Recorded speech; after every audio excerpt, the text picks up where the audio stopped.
Good morning. Thank you so much for giving up the time. I know diaries are under pressure at this time of year. If we've not already met, my name's Julia. I run the events programme at Renovata. We look to tackle topics that are keeping our clients, e.g. investors and investor-backed businesses, awake at 3 o'clock in the morning. And I think it's fair to say there's only one topic that sits in that category right now. I'm going to do a quick show of hands. Who in the room feels that they are working with or in or advising a business that is realising meaningful value from AI at the moment? Excellent. Okay, guys, you can go. Just kidding. I'm sure you're all familiar with the statistic that came out of MIT earlier this year as well, which was around only 5% of businesses are actually realising meaningful value. That's what we're here to talk about today. How AI is creating actual meaningful value, ROI and returns. We're not going to talk about the hype or the headlines, but rather the levers of growth, efficiency, margin in the companies that you all either own, invest, operate in or advise. Thank you all for submitting your questions. It would be a race to try and cover all of that ground in one session, but we'll do our best. So, we're going to start. I'm going to head to the biggest question that I think came out of your responses to our open question of what we'd like to ask the panel. So, how do we know? How do we know that AI is creating value, and what does that look like? And I think from a big picture perspective, I'm going to go all the way to the left and start with you, Dan, if that's right. I've been building AI solutions for the past 25 years. I don't think I'd be in business if it wasn't creating value. It would have died a long time ago. I sold my AI company to WPP 4 years ago, and so WPP have a dual strategy with respect to AI. One is empowering people to use these technologies however they want to improve their job, and we have now, I think 60,000 people across the organisation that are actively using these technologies, doing stuff that I actually don't know what they're doing, but they're doing something clearly that must be valuable to them. And then the second strategy is how do we apply AI to solving frictions across our supply chain to be able to create ads or promotional materials much more effectively. And again, I think we'd be investing 300 million per year in solving those frictions. And I mean, I can give you some numbers later on, but ultimately these technologies are completely transformational, at least for our industry, and driving value, not just in terms of making things more efficient. There's a lot of emphasis at the moment on improving productivity, how do we get more out of people. But the reality is that productivity is really not going to differentiate a business. You might solve some sort of back office problem, but the reality is there's some third party that will probably provide solutions going to solve that problem more effectively than you. I encourage organisations to identify problems across their supply chain that are going to really differentiate their business. And I'm guilty of this, going after quick wins and low-hanging fruit. The reality is that quick wins and low-hanging fruit are a distraction. Really what you need to be going after are those differentiated solutions, and those are typically not quick and they're not easy. So that's really where I think organisations need to be focusing. But the problem is that people apply these technologies to solving the wrong problems or problems that are not valuable, so we have to think that they're not valuable. But if you identify the right frictions, if you apply the right technologies, they provide a massive amount of value. And I think, Dan, you wrote an article recently about how AI is a mountain and not a bubble. Well, what do you see at the top of the mountain, essentially? So I guess there's two bubbles. One is the financial bubble, which is there over speculation around the technology. Arguably, actually, 50 years ago, the bubble was you were told to build data lakes, put Tableau on top, hire machine learning experts, data scientists, and hope that by extracting insights from data and giving those insights to humans, it will lead to better decisions. The reality is that giving human beings better insights won't lead to better decisions. that was a misinvestment, it was a misunderstanding, and arguably also metaverse was a bubble. There was no real clear trajectory to value. So whilst there is often over-speculation about technologies, and sometimes technologies are ephemeral, hot air surrounded by a thin, shiny veneer, generative AI, these technologies are not technology bubbles. I argue they're a mountain full of gold, which is what you need to do is you need to understand the right equipment, tools, energy, resources. You need to figure out where to find gold. You need to have experience in understanding how to extract gold from that mountain, and that is not easy. And so AI is not a technology bubble. It might be a financial bubble, but it's not because there are proven track records of organisations extracting gold from that mountain. Great coming down, thank you. I wanted to go straight to Marco on this question of ROI and value, actually. So from an in-the-trenches perspective, I think we've talked about there being quite a clear mental map that it's useful for people to follow when they're looking at implementation and adoption. Absolutely, and this one. So I think one of the key challenges when thinking about AI, particularly if I put myself in the shoes of people in this room, is what's so special about it. And the difficult aspect that we're looking at it is, in many ways, obviously AI is completely transformative. But at the same time, there's a number of ways in which you want to think about AI that are very similar to many other projects, particularly when looking at ROI. There's no particular, sometimes people look at AI in sort of a magical sense that we need to do it and then, value will just appear out of thin air. That's not necessarily the case, particularly when looking at building a business case, particularly when looking at trying to measure ROI. There isn't anything necessarily different about AI. The element of difficulty with regards to the AI is the fact that there's a lot of uncertainty around a lot of the use cases. But when you actually want to build a solid business case, when you want to build a ROI, when you want to justify why that initiative needs to be in place, ultimately boils down to the good old simple ways in which you would have calculated ROI for many other initiatives. At the same time, you need to take into account, obviously, that there's a set of risks, for instance, that are quite different from other initiatives. There's a set of skills that you need that may be different from other initiatives. You may need, as Dan was alluding to, you may need to partner with a different set of third parties. So I'm not suggesting that AI is necessarily run-of-the-mill, exactly the same as other types of transformation that you've seen in your company. But at the same time, when justifying ROI, when justifying an initiative, ultimately you need to be able to bet on the fact that your customers will benefit in a particular way. There will be some sort of a productivity improvement, which I agree very much with Dan. Ultimately, those are kind of the smaller stuff in the grand scheme of things. But I think that's what I would urge to focus, is to go through the kind of the fog that surrounds the AI and try to see exactly how value impacts you at your company, specifically in very, very measurable ways. And within that, the map that Julia was alluding to can help you to kind of figure out what are the types of forms of AI that would be beneficial to you, or the types of impact in your company. And so the way normally I frame it is, and this is the way I'm looking at it also in my current job, is that on one hand, you do want to enable every single person in your company, or in the companies in your portfolio, to feel they're confident in AI. And an expression that I quite like, because hopefully it's not too ambitious, seems reasonable. You want people to ultimately be able to default to AI in the same way in which now it would be embarrassing for you to send around an email to a lot of people saying, hey, can you help me to figure out what is the capital of Azerbaijan? You can Google that. In exactly the same way, you want people to realize that there's a number of tools that you can use from an AI point of view that will enable you to do your job in a more effective way. And soon, it will become embarrassing to not have gone through that process before actually asking questions, talking to your colleagues. For instance, if you're looking for a third party, you will need to do your research in AI before even engaging with other people, etc. So a lot of employees in companies are going through this learning process. And I think I very much urge everybody, including the senior people, to go through this process as well, and to be able to become defaulting to AI as a kind of a matter of fact. Then briefly, the other components. On one hand, obviously, there's the productivity story, which can be impactful depending on what you're looking at. It's not the big bucks necessarily, but what can help is to build the muscle within the company of identifying those the right type of projects, building the ROI in a way that is kind of slightly safer, as it were. Then there's the third component, which is what Dan was alluding to, which is very much the transformation of the customer experience, the way you deliver value to your customers. And that's where generally there is value for your company. And then the fourth component, which is much more future-looking, is how do I need to prepare for the way my industry is going to be disrupted fundamentally by AI.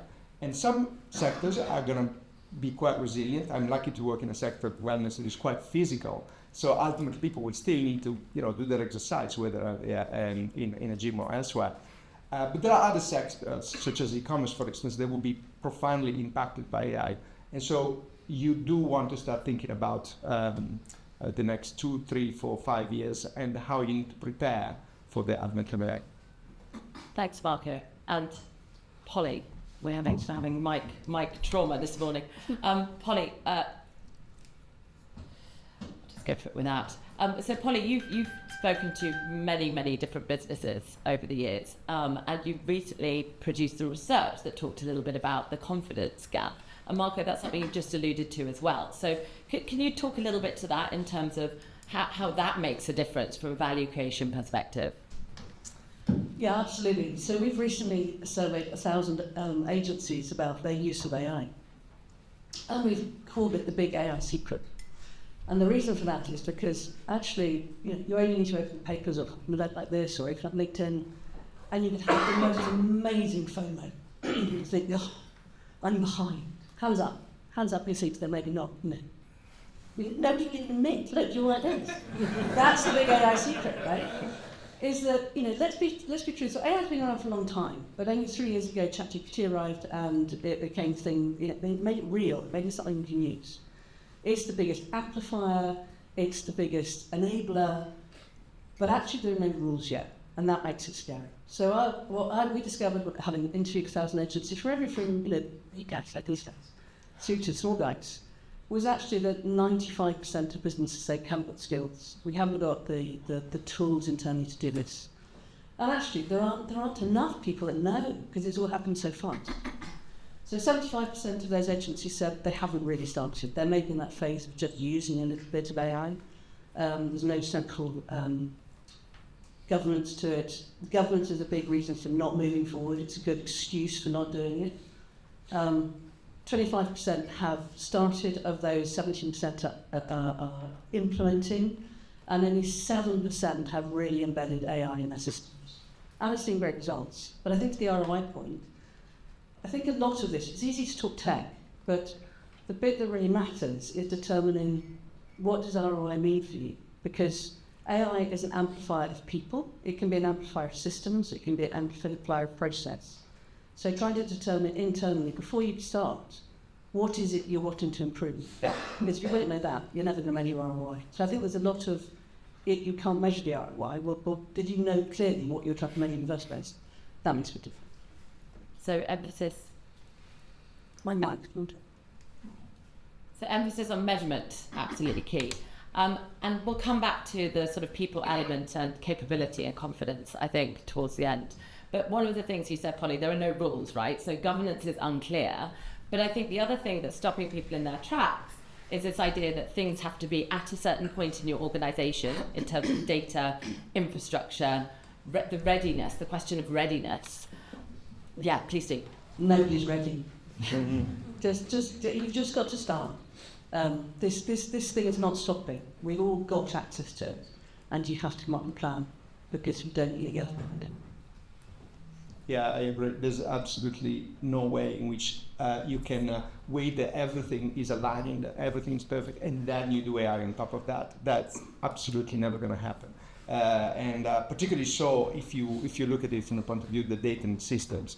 By the time you sort out all your data and everything is tidied up, 2 years have gone by, and with the pace in which AI is moving at the moment, there's no way you can wait for those 2 years to get things right. So you need to get started in a way that is potentially messy, and that's where the fun is. Dan, I can see you're going to jump in. In the Mountain article that I wrote, I talked about the signals that I look for in terms of will that AI project be successful. But what's really interesting is the ones that signals that will indicate a failure. And I think really there are 4 red flags. One is the data ready? And 15 years later, having been told to build data lakes, our data still isn't ready. Your data will never be ready. And I know it's blinding obvious, but you always start out with a problem and work backwards. Don't start with data, don't start with technology. Start with the problem, start with friction. Figure out, you don't have really detailed ROI, but you start figure out, is it going to be valuable for your organisation? Can you solve the problem? You have the skills, etc. And then work backwards. But make sure you're building these solutions and then building your AI capability over time. So don't start with the data lake. The second is hiring talent. So we all want to hire demand talent, but the reality is that 1% of us will be able to do that. I think it's really important to admit to ourselves that we can't hire really differentiated talent. If you want to build differentiated solutions, you need to have differentiated talent. And I know there are lots of people that rebranded themselves as AI experts for the past 3 years, but the reality is that differentiated solutions require differentiated talent. And the reality is that most organisations can only really engage with that talent as a partner company. So there are partners out there that you can engage with that can bring that talent, that can augment that talent with your domain, your expertise. The third red flag is quick wins and low-hanging fruit. Again, they are probably not ones you want to be going after. And then the fourth one, my brain's failing me right now. It was probably some profound, but I'll come back to this one. If you've never ever built software, then you're probably not. If you've never built and scaled software in your organisation, you're probably not going to be able to build and scale AI. AI is just software, actually more complicated than software. And AI projects fail not for AI reasons. They fail because they don't have the right budget, they don't have the right expertise, they don't think about how it's going to be maintained, supported, all of the stuff you need in place to make software work. So agents are now a thing. Agents have been around for 40 years, but people are going to now deploy agents across their organisations. And AI at the moment is like an intoxicated graduate. So you're going to deploy an army of intoxicated graduates across your organisation, and you're going to be surprised why it fails. So forgive me, it's going to be a shit show. That's the technical term for this. And then it's going to be then much more emphasis on regulation and governance and all that kind of stuff. So that's why I expect will happen over the next few years. Absolutely agree. And I guess one of the risks when thinking about this, and I think we were having a conversation about this 5 minutes ago with some of you, and is that a lot of the senior executives, they feel like they need to do AI, and they need to have a kind of an AI project they can talk about and they probably boast about. And so as a consequence, there's pressure in a number of ways throughout the organizations to do some AI. And obviously that's the completely lopsided way of looking at it. So you don't want to, to feed the egos of potentially some senior executives in the company, try to boast about the 15 million as we were talking about, that they somehow magically made appear somewhere in the P&L. You want to look. You want to start from the problems. You want to start from what are specific ways in which I'm going to add value. And then to some extent, it's quite likely that AI will be able to enable at least some of it, but it's definitely not going to be the cure for all. It's going to be an ingredient that you need to be able to apply to build ultimately what are, for instance, new digital experiences for customers or new ways of kind of making sense of the data that you may have, etc. But starting from AI is definitely not going to get you anywhere. Well, good. Who in the room has been in a board meeting or leadership team meeting when AI has suddenly been tabled on the agenda, appeared out of nowhere with very little preamble? I can see some hands for sure. Go on, Marco. I think I wanted to talk about timing next as well, because the point at which AI appears as a commercial driver and there's that impetus to create value, to generate ROI. Absolutely. I think it's key. So I would just like to take that point alongside Daniel's ship point, which is that I think cognitively understanding what AI can do is very hard. It is the technology, it's software, but actually you've also got to work out how it works with your people. And from the ROI perspective and from the boardroom perspective, sort of from a how you manage this new technology is about thinking, well, how are we going to amplify our people? How are we going to enable our people? And Daniel, to your point about agents, they can be everywhere. But unless you write a good brief for a new employee, unless you write a good job description, unless you give them the right structure to work in, you're a human team player. And AI will be exactly the same. Is you've got to be able to know what you want it to do, explain to it what you want it to do, because it's not human, but it does follow rules really, really well. So all of their boardroom conversations about, well, what do we want it to do? And is that going to deliver benefit? And when you get to that point, you're ready to start. And just to build on that, one of the uncomfortable truths that I find myself mentioning quite often is back to what Polly was mentioning, is that because AI not only is somewhat confusing and very, very different, but it's also changing all the time. The expectations with regards to AI are changing constantly and quite radically. So what that means is that if you're in a boardroom conversation, you will not be able to meaningfully contribute to the conversation if you are not using AI yourself. in a way that you can build those intuitions. So you generally needs to be part of your daily life. And if it's not already, if you don't have whichever LLM on your phone as an app, you should install it as soon as possible, because you yourself need to build the intuition that enables you to then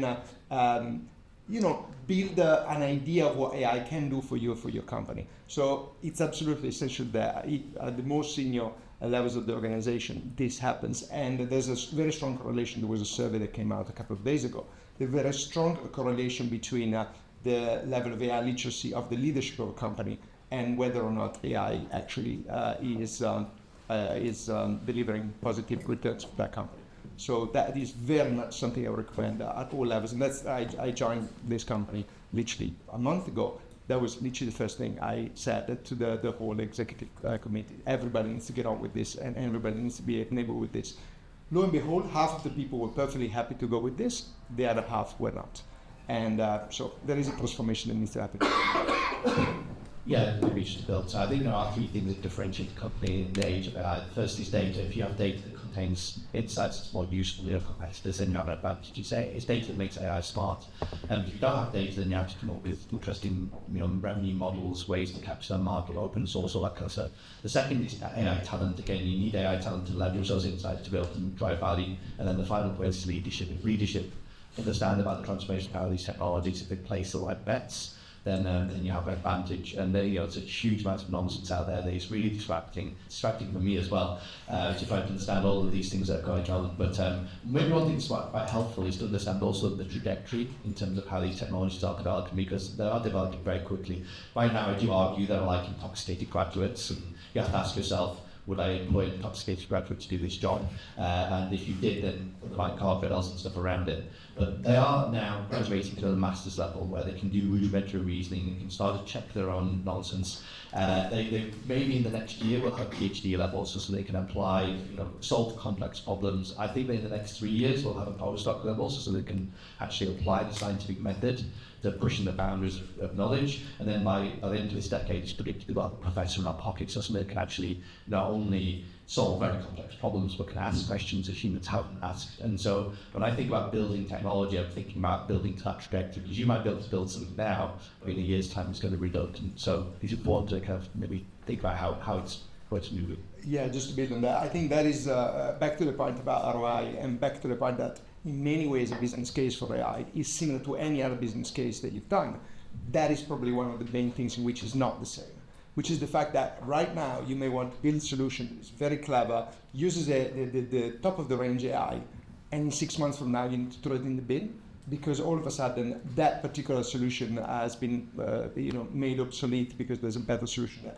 So in many ways, there's a bet. You cannot necessarily know exactly where the hyperscalers are going to be 6 months from now, but there are ways in which you can mitigate that risk by, for instance, leveraging primarily your own internal data, or by talking to people who work in these companies and kind of have an idea of where the direction of travel is, or building an assumption about that. But certainly, I've seen this again and again. There's a lot of effort to build a solution that seems very clever, and all of a sudden, 3 months later, it's like, wow, that was a waste of time.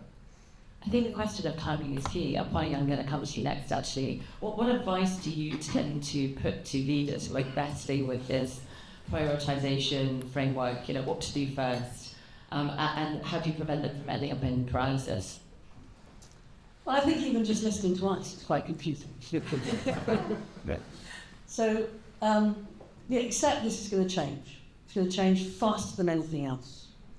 But the absolute reality is that within every business, there's a whole bunch of stuff right now that our humans are doing, which they shouldn't need to have to do. Repetitive stuff, filling in CRMs, reporting stuff that could be done really, really well by AI. So find the repetitive, boring stuff that frees your humans to do better stuff. And when the better technology comes along, that will get better. But unless you start to think AI first, you'll never get to that perfect place. So, we're all moving in different ways.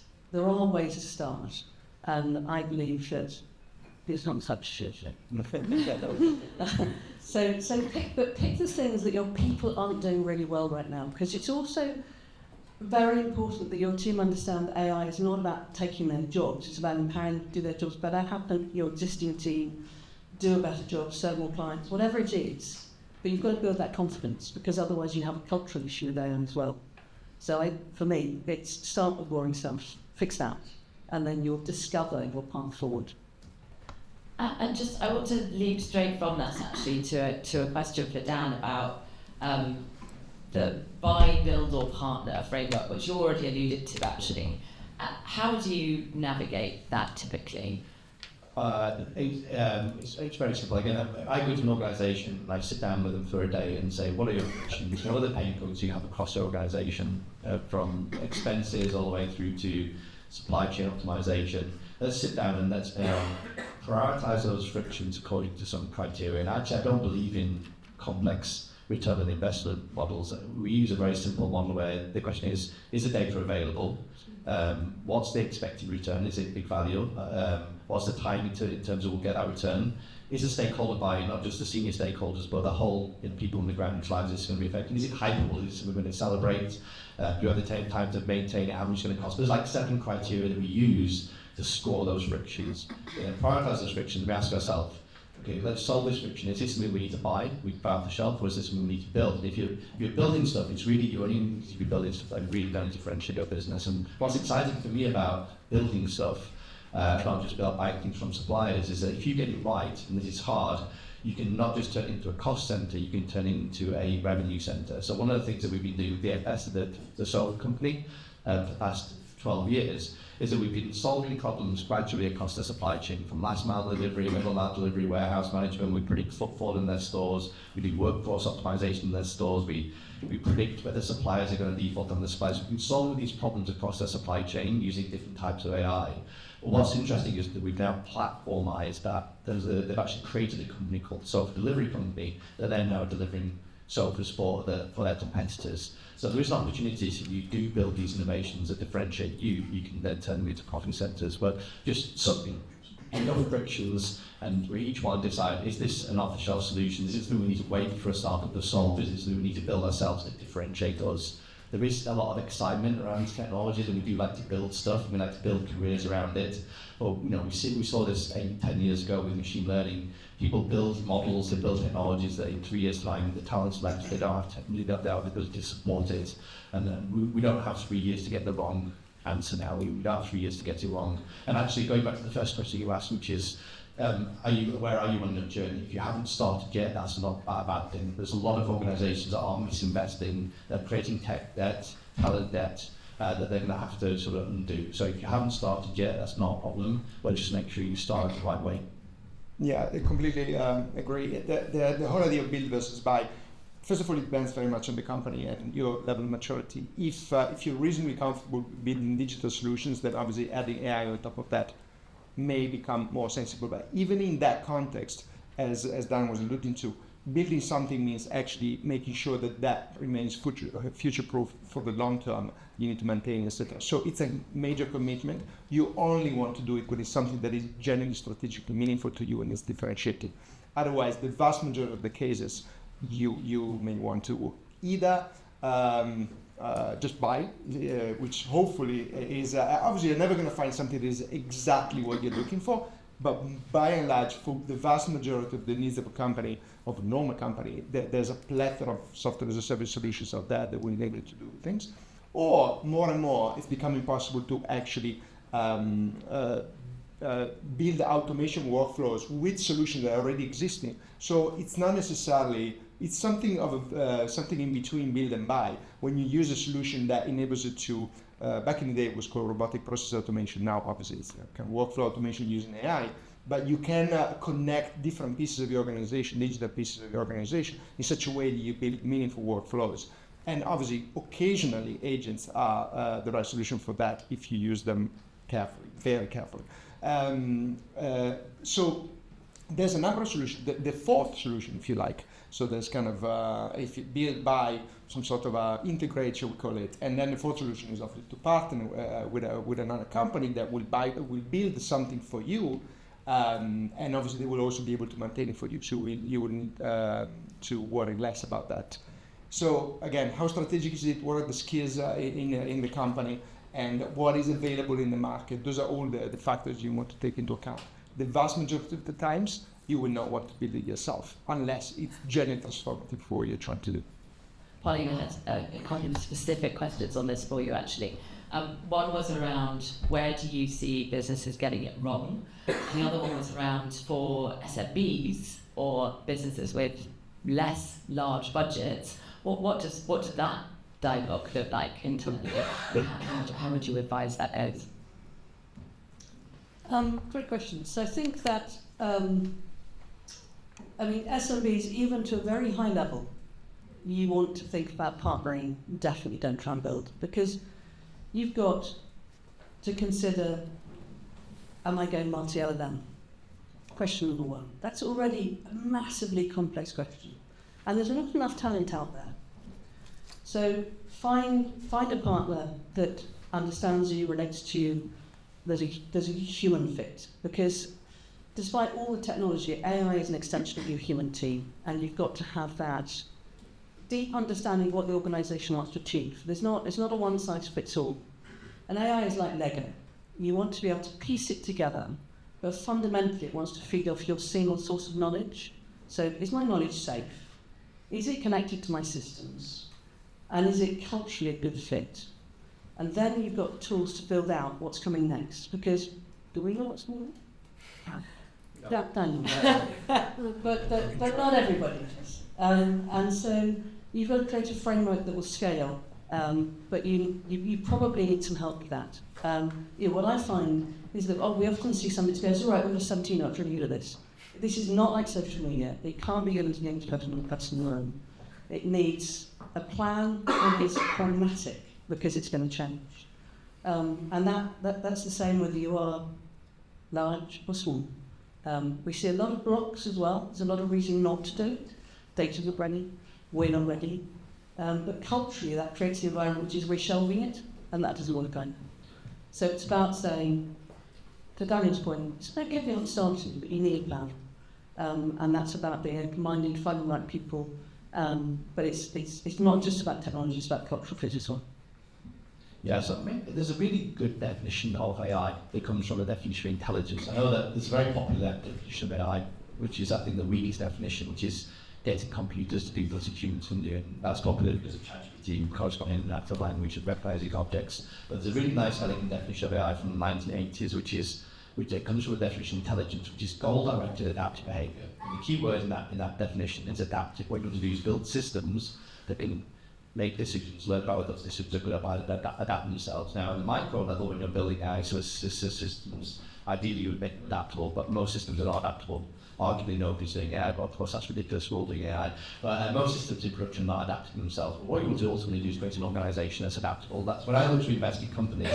I'm assuming that technology is going to be a commodity. And when you ask the question, what's coming down the line, the reality is that like your large language models, we all know, are horrendously energy inefficient. They require loads of data to learn. They learn very slowly. They're crude representations of your brain. Your brain operates like how the light bulb. You don't need a nuclear power station to run it. Your brain doesn't light up entirely.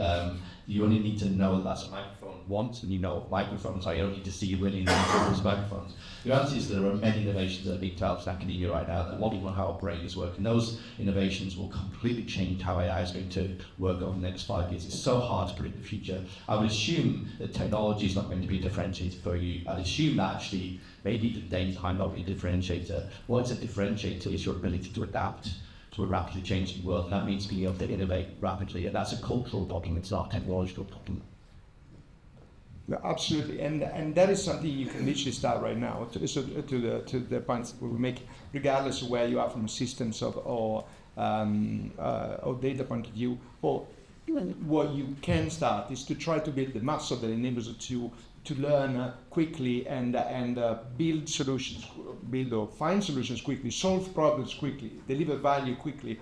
And you get it wrong, or your company, the companies in your portfolio will get it wrong a number of times, but ultimately that's how you build the muscle that would enable you to kind of stay adaptive over the course of the next years. So questions around culture, actually, and people came up frequently in terms of what you wanted to ask, that And Polly, I know that this is something that you've written about extensively. The tech is there, right? How do we create organisations and cultures where the technology and the behaviours actually align? So, to Marco's point, you can say everybody should start using AI. But organisationally, you've got to also have that thought of, well, how do we manage this safely? So you do need a company policy because you want your data to be safe. We've seen some horrific cases where global companies have had their focus groups put into ChatGPT, and you can't do that. Let's be clear. You do that, you'll give them your secrets and you win. So culturally, you've got to have a policy that says, this is how we're going to do it. And enable your team. I can't remember your question. It was around how do we get behaviours and technology to align. Yeah, so you've got to have a yes policy. You've got to have a public that we're doing this policy, and you've got to have a public this is how the company's doing this. So we're working very hard right now, making sure that I'm a fan of agents. Can I say that? We're working really hard at enabling agents to work with the team inside Slack or inside Teams, so that they just become another colleague. I believe that we are on a journey. Is it going to be right all the time? No. But can it make an individual's life better? Yes. Now, if we can get to that point, that's where you start to get cultural change within an organisation. That's where you'll get everybody in an organisation thinking, gosh, could an agent do that for me better? Why do I keep doing this repetitive tasks? So I'm about little wins, because that's what changes culture. But you get everybody to be 20% more efficient across an organisation, and that's massive change. And that's what matters. Yeah, I'd say maybe just a bit on top. We know that AI can solve problems across supply chains. I think we've talked about that now, and we can solve problems in a way that's differentiated. One of the real opportunities of AI is to create what's called a digital twin of an organisation. So you can actually now project questions across your supply chain. If something happens here, what impact will it have on my supply chain? Supply chains historically are disconnected. And the goal really is to try to create a simulation so you can adapt your organisation to a changing world. But there are 3 digital twins I think companies need to build. One is their supply chain. We're all going on that journey trying to apply AI to make things more efficient, more effective. The second is back office processes. We've already talked about that. I don't think we should be solving back office process problems. I think leave that to your third parties. And AI is not only making back office processes more efficient. I think we all know back office processes are boring, bureaucratic. They are a hindrance to innovation. In one company, I know I won't say who, but the expense policies, you ask your manager for some money to go to an event like this, he goes up an email chain to some accountant in some corner of the world and says yes or no, they don't know what they're saying yes or no to. It's a bad way of making decisions. So Gore-Tex, the clothing company, they let people expense whatever they want, but all of their expenses are publicly available, so people self-police, which is a much more effective way of doing expenses. So there's a whole opportunity to make back office processes more effective, and then there's the workforce. And I think most organisations are structured as a hierarchy. I think we all know that hierarchies are a crude way of decision making across an organisation, and that you're at the top, of course, you can make good decisions. Actually, what AI is enabling is the ability to what's called liquid organisations, and this has been thinking about for actually a few decades, and we try to implement some of these ideas in Satalia. So for one thing that I used to do before I realised it was illegal is that we used to get everybody in the company to make public recommendations for their salaries. So everybody would publicly declare what they were to be paid, and then people would then vote on whether those salaries should be reduced or increased or kept the same. And we would use AI to determine how many votes one person has for another. So if I've worked very closely with you over the past year, I've very knowledgeable about your domain, I can look at your digital footprint and I can determine how expert you at answering this question. How good are you at making this decision about somebody's salary? It turns out people are rubbish at setting salaries, but the point is that what you're trying to do is you're trying to create essentially liquid hierarchies. You're trying to figure out how do I get the best diverse group of experts to make the decision. That unfortunately typically gets made in rigid hierarchies. What AI is enabling is the ability to create these liquid organisations where you're not only getting the best group of people, but the best group of AIs to come together to solve the problem. And it might feel like your organisations are a million miles away from that. The reality is if you start using this concept for feedback, like identifying people's feedback needs and who the right people are, you can very quickly go on to career development, salary setting, performance reviews. Very, very quickly you can start to operate in these ways. And so in terms of marrying culture and technology, I think we need to actually change how organisations operate. I don't know if most of you probably are therapists, but 60% of the population are dysfunctional at forming and maintaining relationships. We all have attachment disorders from our childhoods. And of course, hierarchies in organisations are not set up to create safe environments. So we need to change the way organisations operate. Marco, you've just stepped into a new role in a well-established, well-known brand. Like, what would your take be on that in terms of how leadership is going to optimise in that environment? It will be incredibly dependent on different contexts and the extent to which you will want to actually kind of move fast or not. I think a good example of this is Moderator, the pharma company, that they always have been describing themselves as a tech company that operates in pharma. And I think recently they ended up merging the IT department and the people department, the HR department, because they turn it into the department of getting things done, and whether that's going to be done by agents or by people is going to be decided by that department. I'm not suggesting that's the right way of looking at things, but it's a way of embracing what's happening and trying to modify the structure of your organization to adapt to this kind of change. Again, the circumstances will be very different. In the context of for instance, the role that I have at the moment, we are doing a lot of what Dan just described as the liquid organization, in that we are looking very much at building teams across the hierarchy of the organization, and that can be very important to get things done very often. And this applies to a variety of different projects, not just AI. But in AI, very, very often, a project to deliver value is not siloed in one particular team, one particular department. You want to speak to anybody from marketing to IT to operations, etc. And so what that means, and within those teams, you want to find the right people with the right kind of mindset to actually explore and innovate. So one thing that, I don't know if in some companies you call those target teams, or whatever you may want to call them, but effectively building this kind of cross-functional teams that can get things done in the space of AI with exactly the right skills, and not only that, with the right attitude, not only to AI, but more generally to change, transformation, that can be incredibly effective to get things done. I think Mark is determined at describing internal influences. Yeah, you can call it that way. I think I'm going to pause there actually. I'm really mindful of time because I wanted to leave decent chunk of time for questions from the floor. And so I will step out here with a mic, and if one of my colleagues can come grab another mic. It feels like we've just done the fastest dance through a whole load of conversational real estate. So let's get to some specifics that you all want to ask. Who would like to donate their mic? Yes. Hi there, thanks very much. It's all been very quite process, corporate, structurally driven, the conversation, but obviously people are what make companies tick.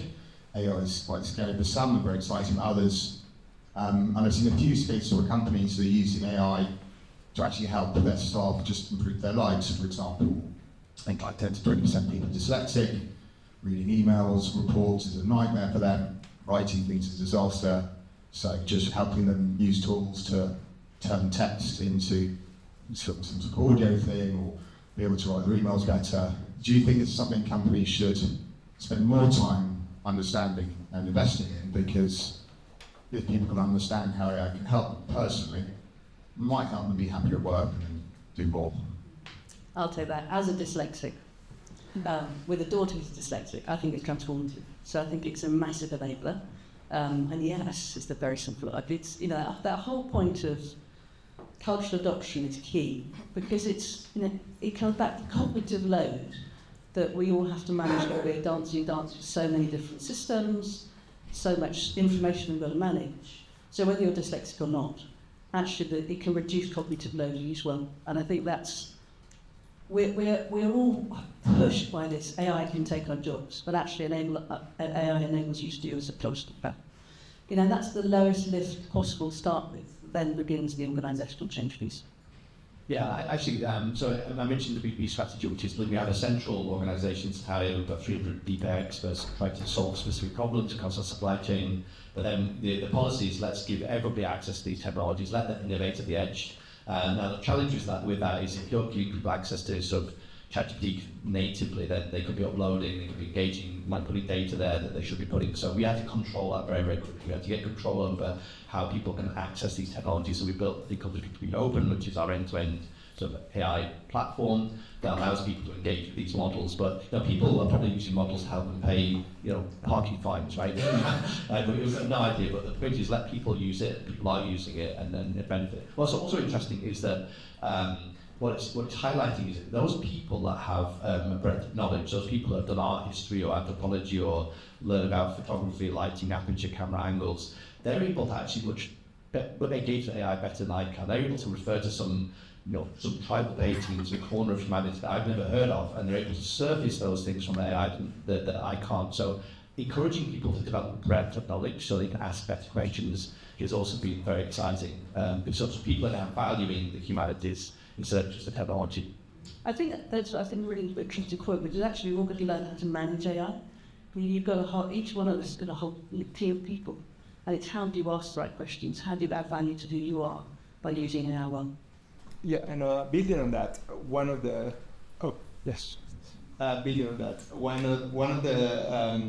experiences that people go through when using AI is that there's a big difference, and this is also reflected in the way the workforce will evolve in terms of impact of AI. The way you relate to AI, when you talk to AI about something you're very familiar with or something you're not familiar with, it's a massive difference in that, as going back to the metaphor of the intoxicated graduates, you don't want to entrust them with something that you're not familiar with at all, because obviously you'll just take the answer at face value and believe it. So I would very much recommend, in very practical terms, to start using AI or to focus on AI use cases where actually you can tell the extent to which the answer is correct and the extent to which it's complete. Very often that's part of the challenge. Because AI will be particularly beneficial to the people who are already familiar with a particular topic. And so that's a very strong place to start, as opposed to starting with something completely unfamiliar. And then back to the point that both Dan and Ollie were making, it's absolutely essential to empower the people to identify the ways in which AI is helpful to them. So you came up with an excellent example there, but there's a plethora of examples that I would never even be able to imagine. And so that's why helping with AI literacy and helping people to build the confidence to use these kind of tools is ultimately essential to identify use cases that people in the boardroom or people in the leadership would never even imagine. Other questions? Rachel. Thank you. Dan, you spoke about not prioritizing quick wins, but really focusing on bigger problems to solve. Fully resonates, but I think one of the challenges, and I think our investors are not here, one of the challenges is that every time I go to the board meeting, my CEO asks me explicitly to talk about how can we do things quickly with AI, and what are the quick wins, and how can we show that we've done it faster than we other portfolio companies. So how do you practically approach these conversations? Because I think the ROI question is still there, right? Like how quickly can you get something to market, how much money you can save or make? What's the best way that you've seen companies do it? So I'm guilty of it, going after quick wins, starting fruit as well. And actually, if you want, I can share some slides with everybody. Which is a very, very simple framework that we use. Again, identify frictions. What type of have you got a friction that is turning data into information, or extracting insights from data, or making decisions from insights? So there's a very nice framework to help understand what frictions you have. And then again, this very nice, very lightweight model to prioritize those frictions, and then you can then start having a conversation with them saying, look, we've got this friction. Let's say expenses. Expenses is or checking expenses a friction. Do you have the data? Probably. Do you have, is it easy to build? Yes, it takes weeks to build. It's not. Is it expensive? What's the return on investment? So you can actually start having a conversation around whether it's something that you should build yourself, which is going to take probably 3 months worth of build, or you're going to buy something from Microsoft for a fraction of the price. And so I think just say, look, let's not talk about quick wins and lying through. Let's just focus on what are the frictions that we have and prioritize them according to what's in the organisation, and try to remove this rhetoric. I think from the research we did, we also realised that this whole return on investment question is so big. A project we're working on now is building out a return on investment calculator, where you literally can say, what do our team spend time doing that's repetitive? How could we, if we fix that, what's the return on investment for it? And then you just have a framework, you start to find options, because it's how do you create a process that says we understand why we're doing what we did when, And then you can look at technical risk and say, is there a big technical risk in it? Does it outweigh the development? Yeah, I guess I was trying to see a relationship with those CEOs. You said, look, what you're saying is just what everybody else says. You're saying quick wins because you don't know what you're talking about. Well, it depends on what your relationship with is. Obviously, but I think it's really important to be honest with people, be able to regurgitate what being told by tech consultants. Can I study it? Just to add to that, I completely agree. However, we do sometimes find ourselves in a position where you need to get the leadership on the journey, and I think that's what you're describing. And sometimes, if they're not particularly familiar with AI, they know that we have to do it, but they would also want to see the ROI. And so sometimes you need to accept the fact that you need to start building momentum in ways that can be expedient, not necessarily optimal, so that then you build trust, and so that the senior people will then see, okay, these people know what they're doing, we can see returns, and then you can make an argument for building for building much bigger, more ambitious use cases. So sometimes there's an experience in terms of doing those kind of simpler projects, because just so that you can demonstrate that things can be done. Because the reality is a lot of projects stay in pilot phase, and so it's perfectly legitimate for a boardroom to be skeptical about enormous benefits like from one day to the other, or being skeptical about investing millions in something that doesn't have a clear return.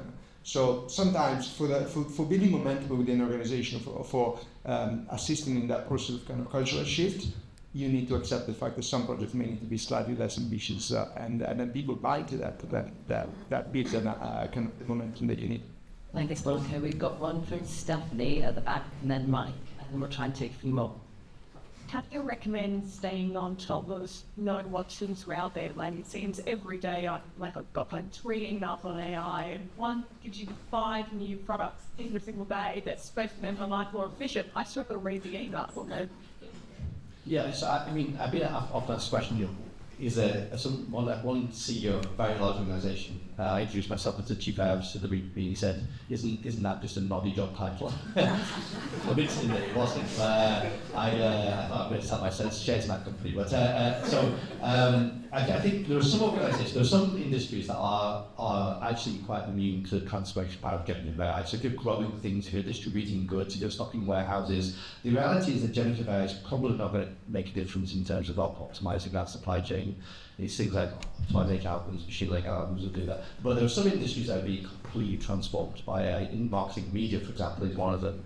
I think some industries, the CIO, the CTO can sort of read LinkedIn often enough to stay on top of what's going on out there. But if your industry is being completely transformed, I think that having a chief AI officer, I think is important. Someone who's dedicated to understanding what these technologies are, what the trajectory is, so you do place the right bets. So a lot of organisations find it hard to hire good chief AI officers. There are now companies that are providing fractal chief AI officer role. Fractal. Which I think is a good solution, by the way. I think you don't need to necessarily have a dedicated chief AI officer. I think you just need somebody making sure that you're being sober about how you're applying these technologies. Holly, the alternative is you could build an AI agent that's trained specifically for learning and it brings in data tomorrow. But then to give you a third view on that maybe you don't do what you just so you don't actually need to be necessarily on top of every single tool that is out there. In a previous company, we were mapping tools for variety of reasons. We got to kind of thousands, and obviously we use AI to do that. But the reality is, for day to day, you don't need to know that there's yet another kind of video generation tool that enables you to put, puppies inside a video or whatever. It doesn't necessarily matter. What matters to you, if you start from a problem, then it will be very easy to identify the right solutions. Occasionally, it may happen that there's a new solution that is actually immediately relevant to you for a particular problem. You don't need to know about that on the day in which it is released, and ultimately, if it's big enough, it will probably come to your attention. So I think there's an enormous amount of concern about, okay, there's a million tools, do I know everything? Did you hear that new tool came out? People are busy, and I don't know if you necessarily need to know about everything that comes out.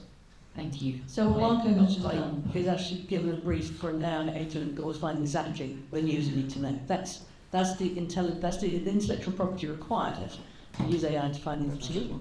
Yeah, you can do that. and coming to Mike. Okay, thank you. If I may, I'll ask 2 quick questions. So ask one, get one free system, ready? The first is there is a strong sense of urgency from this expert panel, which is reciprocated in just about every boardroom in the land, and particularly in private equity land. You know, people are thumping the boardroom table saying to the management team, what are you doing about AI? I have a hunch that is giving rise to a lot of artificial AI projects, which might be behind that 95% failing figure from MIT. So my first question is, how do you balance that sense of urgency, which I think is appropriate, with making sure you're doing constructive, meaningful AI work? The second is more to you, Polly, where you've talked about, you know, automate the repetitive and the grunt work. I have no statistics, but I just have a personal feel that, you know, young professionals coming into a business, that is where they learn their skills, you know, on that grunt work, sorry to use that expression, the repetitive work. And if that's no longer there, I sort of feel, what rung of the ladder do they get on in order to start their careers? I think I'll take the repetitive tasks question first, because I think what's very interesting is those people are now the AI first generation. So they've come through education in my daughter's 18, I'm watching her do it, where they're beginning to use AI for all of their own repetitive tasks. So they're learning how to manage AI, not in a corporate sense, but at a personal level. So I would argue that I've heard this many times, which is that repetitive piece where people learn their trade. Why don't you see very differently? That we used to do things awesome, and then we go to car and do things differently. It's about saying, how does that next generation do things differently, because they've got different tools. So I would argue that learning how to use AI to improve the repetitive task gives us better opportunity to use our humans in a better way. So it's changing the way that work gets done. It doesn't mean it goes away. It's getting that next generation to manage it. I guess As your first one, the backing of the table, you deal with the backing of the table. You don't list them and succumb to them. So I do a huge amount of board talks and I try to educate them what quick wins and lying throughs and I think so. I think you need to educate people at leadership. If you got somebody banging the table without asking about AI, without knowing about what they're talking about, then you've got a problem. So I'd educate them and I might volunteer me, I'll have to go with the plan that they're all talking about. Because I think it's really important we make good decisions, right? I talk to boards because it's ultimately they are decision makers, and if we make wrong decisions, then our economy is going to suffer over the next 5 years. It's really important to educate leadership.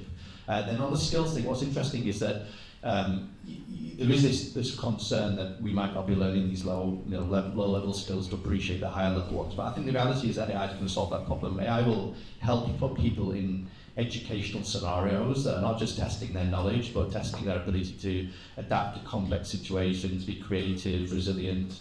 So I think we're going to see over the coming years more AI being used in learning development to actually accelerate the first part, not to remove it, not to ignore it, but actually accelerate it so people can, in a few years, be really ready to do higher order stuff. And just to comment on both. So from the first question about the boardroom point, ultimately what you want to do is to have people who earn the trust of those people banging and say, what are you doing in AI? Because what are you doing in AI is the wrong question. Nobody should ask that question. However, it is being asked. And so what you want is to make sure that the people in the boardroom, they feel like they're in safe hands. So literally on Thursday, I have my first meeting with the boardroom, and that is the only objective that I have, is to tell them, don't worry, we know what we're doing. So leave it, you are in safe hands, because I think that's really what they want to know. And this is in the first month. In 3 months, they will probably want to see some actual impact, and they will see it. But I think that's the key objective. So back to the education, that you need to build that trust, and perhaps that trust comes with some smaller projects where you deliver exactly what you said, and so people believe that actually you know what you're doing. On the second point, while I totally agree, and I'm very much an AI optimist, there are contexts where actually an organization is built as a pyramid. So this is true in consulting, a few service business in legal, this is true in software development, for instance. And we need to acknowledge that it is possible that people at the entry level in those pyramid type of organizations may struggle, and there may be arguably some signs that this is already happening in the workforce. I'm very much an AI optimist, but there is an element of disruption there because there are some jobs that, I used to be a management consultant, and the kind of jobs that I used to do as a junior there now very often can be done by AI. So there is a challenge there, and I'm very much an AI optimist, and I believe things will find a different shape, as Paul and Dan was saying, but at the same time, that will cause disruption for sure. We've got time for a couple more. Thank you, that's been very good. I would like to build on Mike's first question. If you go back to traditional business, traditional commerce, it's always been driven by customer pull rather than public push. The problem with what I'm hearing today is there's lots and lots and lots of product to push. We've got the latest whiz-bang AI enabled you to do this, and this. How are you going to ground it by making sure the customer, the consumer, the client actually wants what you are producing? I think some projects we're working on right now, which are really exciting, which is if you consider the exhaust of the world, the comments on social media, the what's being said today, well, AI gives you the most beautiful way to listen to that, to react to that, to define the product roadmap, define what the company's doing. And I think that whole listening at scale, responding, being able to feed that information back in real time into an organisation changes that dynamic really, really well. And I think one thing we haven't touched on here is that what AI can do, thought about sort of holistically across the organisation, it changes workflow, it changes process, I turned off. I said the wrong thing. It changes flow. It means that suddenly what were siloed operations, you go, hang on a minute, we've got that data there. That means that thing over there is now me. And so I would argue it's very customer first. If you take the right data in, and that's beautifully unstructured, messy data, then you can understand it. And that's an AI first approach, which I think, for me, is really exciting. So your panel are now showing one mic, which means that we must draw to an end soon, but I think we've just got one, maybe two more. Thanks. So over the next few years, what sort of technology businesses would you invest in, and which would you avoid? That's absolutely fantastic, actually. I'll read the name names. I think I'll one by one. So I think there are, you could argue that maybe we are in the midst of a financial bubble. It's potentially true. I'm not a professional investor. Do not take this what you're saying. Investment advice, this is definitely not it. But I would focus on picks and shovels to begin with. So companies that are very much underlying the AI. So, from cooling systems to build real estate for data centers, those are the companies that are much less in public eye as compared to NVIDIA. If you said that, please take it with a large finish. I wouldn't necessarily focus on the hard skills. I like that. I'd go with. Oh. So, disclosure, I'd like to class myself as one of those companies. So we're in Picks and Shovels business, we're in the enablement business, we're in the business of enabling. Let's go to the knowledge gap. We're not going to fill the knowledge gap with how people deploy this. So you need a blend of very easy to use tools that blend together all of the leading LLMs with the core tools to develop and integrate with existing business systems so that AI becomes a seamless layer and you can connect to all employees regardless of the size of the organisation. And it's that kind of enablement because the revenue from this comes from the AI turning. So if you can find businesses that are enabling the AI to turn faster and regularly, then you're plugging into a revenue stream. Great. I'm very conscious of time, so I think we're going to wrap it up there. Thank you so much to the panel. I did actually want to just finish on a sort of quick fire round. There might have to be some shuffling of mics. So AI, overhyped or underutilised? One word and one sentence. Underutilised. Underutilised massively. Both. Absolutely both and simple. If you had £1 million today, what would you invest in first? Data, partnerships, or something else? But I just started the company to solve mission consciousness. So the first offering is agent verification. So testing to make sure that agents are going to behave themselves is a really important thing. So we become a client. I'd invest £1 million in training skill. I would invest in companies serving the infrastructure that is needed for AI. So not NVIDIA, but companies selling to NVIDIA as an example, number one.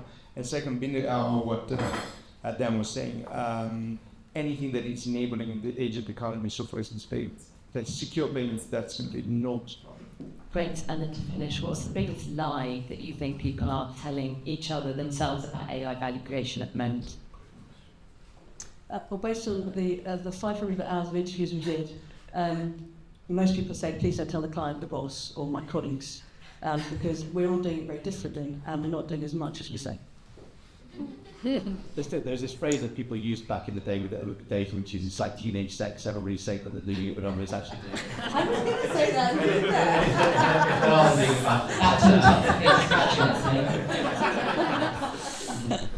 think we're done, folks. Thank you so much, everyone.